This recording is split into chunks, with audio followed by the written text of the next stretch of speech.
আজকের এই গল্প এমন এক মানুষের যে শুধুমাত্র টাকার জোরে গোটা দেশের সরকার, পুলিশ, মিলিটারি এবং সাধারণ মানুষের ভালোবাসা পর্যন্ত কিনে নিয়েছিল। এই মানুষটি একসময় গোটা পৃথিবীর সবচেয়ে ভয়ঙ্কর এবং সবচেয়ে ধনী অপরাধী ছিল, যার প্রতিদিনের আয় ছিল প্রায় 40 কোটি টাকা এবং তার একার টাকার ওপরেই গোটা দেশের 65% অর্থনীতি নির্ভর করত। তার জীবনের গল্প এতটাই অবিশ্বাস্য এবং নাটকীয় যে তা আজও পৃথিবীর সবচেয়ে চর্চিত এবং রহস্যজনক অপরাধমূলক কাহিনীগুলির মধ্যে একটি।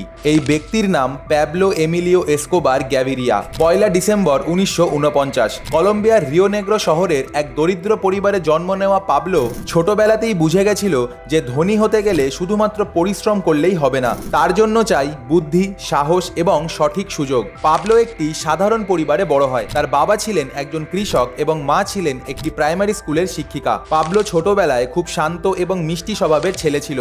স্কুলে পড়াশোনায় মাঝারি মানের হলেও তার মধ্যে একটা ব্যবসায়ী বুদ্ধি ছিল এবং সে খুব ছোট বয়স থেকেই টাকার পিছনে ছুটতে শুরু করেছিল। ছোটবেলায় সে গোরস্থানের কবর থেকে পাথর চুরি করে বিক্রি করত। এছাড়াও গাড়ির টায়ার চুরি করত, জাল লটারি বিক্রি করত।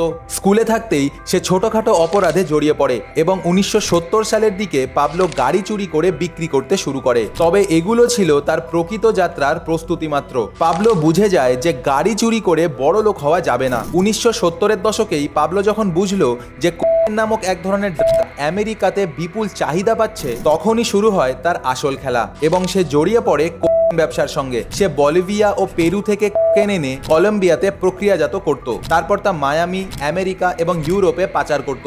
আর এইভাবেই ধীরে ধীরে সে হয়ে ওঠে কোকেনের সম্রাট। একটা সময় তার পাচারকারী সংস্থা মেদেলিন কার্টেল পুরো পৃথিবীর 80% কোকেনের ব্যবসা নিয়ন্ত্রণ করত। সে প্রতিদিন প্রায় 15 টন আমেরিকাতে পাচার করত। সে নিজের একটি কোকেন ল্যাব তৈরি করে, যেখানে পাহাড়ের গভীরে গোপনে বিশাল মাত্রায় কোকেন উৎপাদন শুরু হয় এবং এই কোকেন পরে প্লেন, সাবমেরিন, এমনকি পাখির খাঁচার মধ্যে করেও আমেরিকাতে পাচার হতো। আর এভাবেই প্যাবলো খুব দ্রুতই কলম্বিয়ার সবচেয়ে শক্তিশালী কার্টেল মেডেলিন কার্টেলের প্রধান হয়ে ওঠে। পাবলোর প্রতিদিনকার রোজগার ছিল প্রায় $40 লক্ষ, অর্থাৎ বছরে প্রায় $1.5 বিলিয়ন। তার কাছে এত টাকা ছিল যে সে প্রতিদিন $2,500 শুধুমাত্র রবার ব্যান্ড কেনার পিছনেই খরচ করত নিজের টাকা বেঁধে রাখার জন্য। এবং সে কখনো নিজের টাকা গুনে হিসাব করতো না, টাকার হিসাব হতো দাড়িপাল্লায় মেপে। টাকা রাখার জন্য তার লোকেরা এক জায়গায় 10 ফুট গর্ত খুঁড়ে সেখানে টাকা পুঁতে রাখতো। অনেক সময় ইঁদুরেই অনেক টাকা কেটে ফেলতো। বছরে প্রায় 700 কোটি টাকা নষ্ট হতো শুধুমাত্র ইঁদুরে কেটে ফেলার কারণে। আর এই ইঁদুরের কামড়ে যে কোটি কোটি টাকা নষ্ট হতো তা সে গোনাতেই ধরতো না। 7000 একর জায়গা জুড়ে পাবলোর এক বিশাল প্রাসাদ ছিল। সেখানে হেলিপ্যাড, পার্সোনাল চিড়িয়াখানা, হিপোপটেমাস, হাতি, জিরাফ সব ছিল এবং তার 51বর্তী পরিবার, বন্ধু, আত্মীয় সবাই তার রাজ্যেই থাকতো। কিন্তু প্যাবলো শুধুমাত্র ছিল না, সে ছিল এক ধরনের রবিনহুড। কারণ সে গরিবদের মধ্যেই তার অনেক টাকা বিলিয়ে দিত। সে গরিবদের জন্য ঘর বানাতো, স্কুল বানাতো, এমনকি হাসপাতালও তৈরি করত। পাবলো গরিবদের জন্য শত শত ঘর তৈরি করে গৃহহীনদের নতুন জীবন দিয়েছিল। মেদেলিন শহরে সে তৈরি করেছিল বারিও এসকোবার, যেখানে প্রায় 4000 গরিব পরিবার বিনামূল্যে ঘর পেয়েছিল। তাই অনেক মানুষ তার মৃত্যুর পরেও তাকে সন্ত পাবলো বলে ডাকত। গরিব মানুষদের কাছে সে ছিল ঈশ্বর। তারা তাকে ভালোবাসতো, সমর্থন করত, এমনকি পুলিশকেও তার বিরুদ্ধে কোনো খবর দিত না। এবং পাবলো নিজেও জানতো যে সাধারণ মানুষের মন জয় করতে পারলে আইনতভাবে তাকে কেউ ধরতেই পারবে না। তাই সে বিপুল দান করত, ফাউন্ডেশন তৈরি করত, এমনকি নিজের শহর মেডেলিনকে পুরোপুরি বদলে ফেলেছিল। 1982 সালে পাবলো এসকোবার কলম্বিয়ার কংগ্রেসে নির্বাচিত হয়। এটা ছিল তার জীবনের সবচেয়ে বড় রাজনৈতিক সাফল্য। কিন্তু খুব বেশি দিন এটা টিকলো না, কারণ যখন তার কানেকশনের কথা সামনে এলো তখন তাকে এক প্রকার বাধ্য হয়ে পদত্যাগ করতে হয় এবং পুলিশ ও সরকার তার বিরুদ্ধে অভিযান চালাতে শুরু করে। কিন্তু এত সহজে থেমে যাওয়ার মানুষ ছিল না প্যাবলো। তাই পাবলো একটি নতুন মন্ত্র তৈরি করলো, প্লাটা ও প্লোমো, মানে টাকা নাও অথবা গুলি খাও। এই নীতিতে সে একে একে পুলিশ, বিচারক, রাজনীতিবিদ সকলকেই কিনে ফেলে। আর যে তার বিরুদ্ধে প্রতিবন্ধকতা তৈরি করত তাকেই সে গুলি করে মেরে দিত। সে নিজেই বলেছিল যে একটা ভালো কফির দাম যত, তত টাকা দিলেই একটা মানুষকে হত্যা করা যায়। একসময় কলম্বিয়াতে প্রতিদিন গড়ে 15 থেকে 20 জন খুন হতো, যার বেশিরভাগই ছিল প্যাবলোর আদেশে। প্যাবলো এসকোবার শুধুমাত্র একজন মাফিয়া ছিল না, সে ছিল একজন স্বামী ও একজন বাবা। তার স্ত্রী মারিয়া ভিক্টোরিয়া হেনাও তাকে বিয়ে করেছিল মাত্র 15 বছর বয়সে। এই দম্পতির দুটি সন্তান ছিল, এক পুত্র সেবাস্তিয়ান মারোকিন ও এক কন্যা মানুয়েলা। প্যাবলো তার পরিবারের প্রতি ছিল গভীরভাবে ভালোবাসাপূর্ণ। একবার যখন প্যাবলো আত্মগোপনে ছিল, তখন তার ছোট মেয়ের খুব ঠান্ডা লেগে গেছিল। সেই সময় সে তার কুঁড়ে ঘর গরম রাখার জন্য $20 লক্ষ নোট পুড়িয়ে আগুন জ্বালিয়ে দিয়েছিল। তাই তাকে আমরা যতই ভয়ঙ্কর মনে করি না কেন, নিজের পরিবারের জন্য সে ছিল রক্ষাকর্তা। পাবলোর নিজস্ব এক গুপ্ত বাহিনী লস পেপস নামে পরিচিত ছিল এবং তারা এসকোবারের শত্রুদের মেরে তথ্য জোগাড় করত।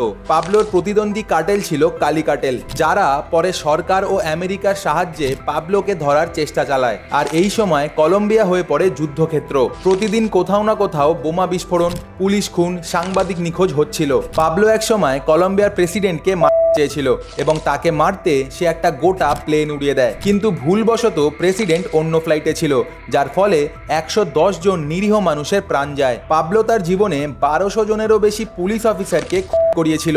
আমেরিকার ড্রাগ এনফোর্সমেন্ট এজেন্সি ডিইএ প্যাবলোকে পৃথিবীর সবচেয়ে বড় শত্রু বলে গণ্য করত, কারণ তার ব্যবসা যুক্তরাষ্ট্রের তরুণদের ধ্বংস করছিল। প্রেসিডেন্ট রোনাল্ড রিগানের সময় থেকেই আমেরিকা ঘোষণা করেছিল যে যেভাবেই হোক না কেন এসকোবারকে থামাতেই হবে। এজেন্ট স্টিভ মার্ফি ও জোভিয়ার পেনা, এই দুই ডিইএ এজেন্ট প্যাবলোর খোঁজে কলম্বিয়ায় আসে এবং এই দুই এজেন্টের জীবন নিয়েই পরে নেটফ্লিক্সের বিখ্যাত সিরিজ নার্কোস বানানো হয়, যেখানে পাবলোর চরিত্রে অভিনয় করেছিল ওয়াগনার মৌরা। প্যাবলোর জীবনের সবচেয়ে ভয়ঙ্কর মুহূর্ত আসে যখন কলম্বিয়া সরকার আমেরিকার সঙ্গে এক্সট্রাডিশনের চুক্তি করে, অর্থাৎ অপরাধীকে আমেরিকায় হস্তান্তর করার কথা হয়। পাবলো জানতো যে আমেরিকায় গেলে তার কাহিনী সেখানেই শেষ, তাই সে কলম্বিয়াতেই আত্মসমর্পণ করে, তবে একটি শর্তে, সে জেলে যাবে, তবে নিজের তৈরি করা জেলখানায়। এবং এই জেলটির নাম ছিল লা ক্যাথেড্রাল। এই জেল ছিল মূলত একটি বিলাসবহুল প্রাসাদ, যেখানে ছিল night club, fountain, billiard board, conference room, football মাঠ, জিম, টেলিভিশন, টেলিফোন, এমনকি গার্লফ্রেন্ডদের জন্য গোপন কামরাও ছিল।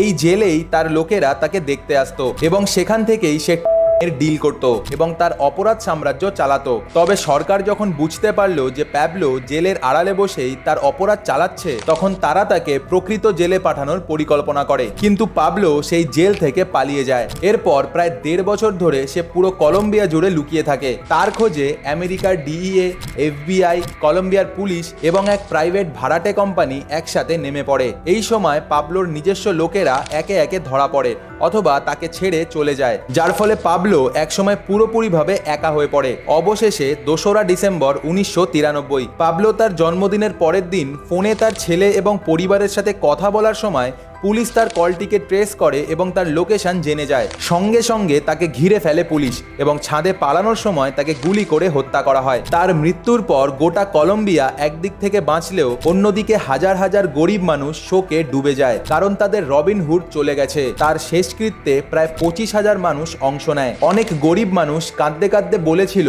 যে আমাদের রুটি এখন কে দেবে। 1993 সালে যখন প্যাবলো এসকোবার গুলিতে নিহত হয়, তখন অনেকেই ভেবেছিল যে কলম্বিয়ার দুঃস্বপ্ন শেষ, কিন্তু বাস্তবতা ছিল একটু ভিন্ন।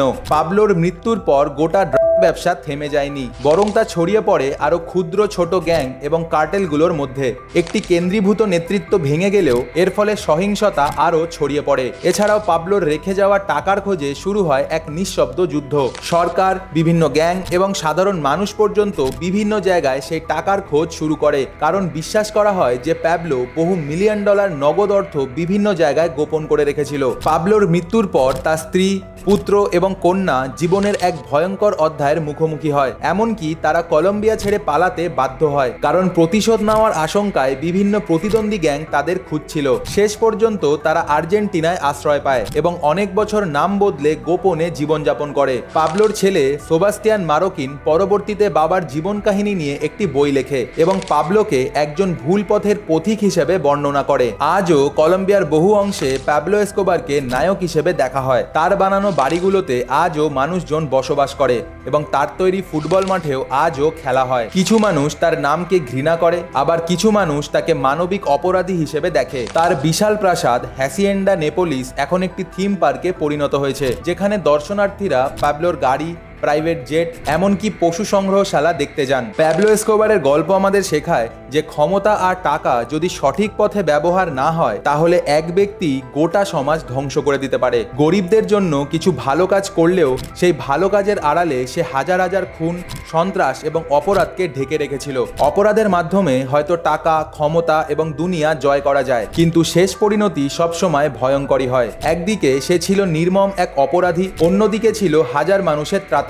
এই দ্বৈততা তাকে করে তোলে ইতিহাসের সবচেয়ে রহস্যময় ও জটিল চরিত্রগুলোর একটি। এইভাবেই শেষ হয় এক কিং এর গল্প, যার জীবন কাহিনী সিনেমার থেকেও বেশি নাটকীয় এবং যার পতন এক সতর্কবার্তা পুরো দুনিয়ার জন্য। এটি এমন একটি অধ্যায় যা ইতিহাস থেকে কখনোই মুছে যাবে না। প্যাবলো এসকোবারের জীবনের এই অজানা অধ্যায় যদি আপনার ভালো লেগে থাকে তাহলে অবশ্যই ভিডিওটি লাইক করুন এবং কমেন্টে লিখে জানান যে পরবর্তী ভিডিওতে আপনি কার গল্প শুনতে চান। সবশেষে চ্যানেলটিকে সাবস্ক্রাইব করে আমাদের পাশে থাকতে ভুলবেন না। আজকের জন্য এটুকুই, দেখা হচ্ছে আবার পরের ভিডিওতে। সকলে সুস্থ থাকবেন, ভালো থাকবেন, নমস্কার।